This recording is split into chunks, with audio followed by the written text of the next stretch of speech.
ஓம் சாய்ராம். சத்குருவாணி 95. இறைவனை பக்தியுடன் பூஜித்து முக்தியடைந்த மகான்கள் எத்தனையோ பேர் உள்ளனர். அவர்களை இந்த உலகம் எப்போதும் நினைவில் இருத்தி கொள்ளும். ஸ்மரணை செய்து கொண்டிருக்கும், ஆராதனை செய்து கொண்டிருக்கும். அவர்கள் மார்க்கத்தை ஏற்றுக்கொண்டு அனுசரிக்க வேண்டும் என்று துடித்து கொண்டிருக்கும். அவர்கள் எப்போதும் மதிப்பிற்குரியவர்களே ஆவார்கள். இதற்கு மாறாக சிலர் இருப்பார்கள். அவர்கள் இறைவனை நிந்தனை செய்து கொண்டிருப்பார்கள். அவர்கள் தங்கள் நித்திய கடனாக இச்செயலை செய்து கொண்டிருப்பார்கள்.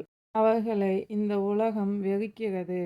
ஒரு இரகசியம் சொல்கிறேன், ஸ்ரத்தையுடன் கேளுங்கள். இறைவன் யாரையும் வெறுப்பதில்லை.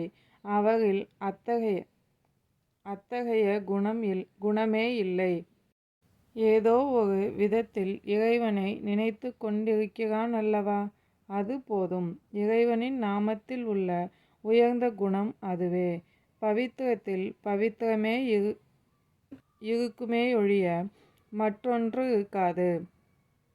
கங்கை நதியின் ஒரு கரையில் மகாத்மாக்கள் தாகத்தை தீர்த்து கொண்டிருக்கையில் மற்றொரு கரையில் பசுக்கள் தாகத்தை தணித்து கொண்டிருக்கும்.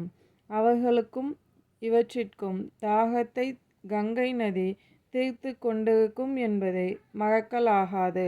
ஞானம் உள்ளவர்களுக்கு இறைவனின் வைபவம் தெரிய வரும்.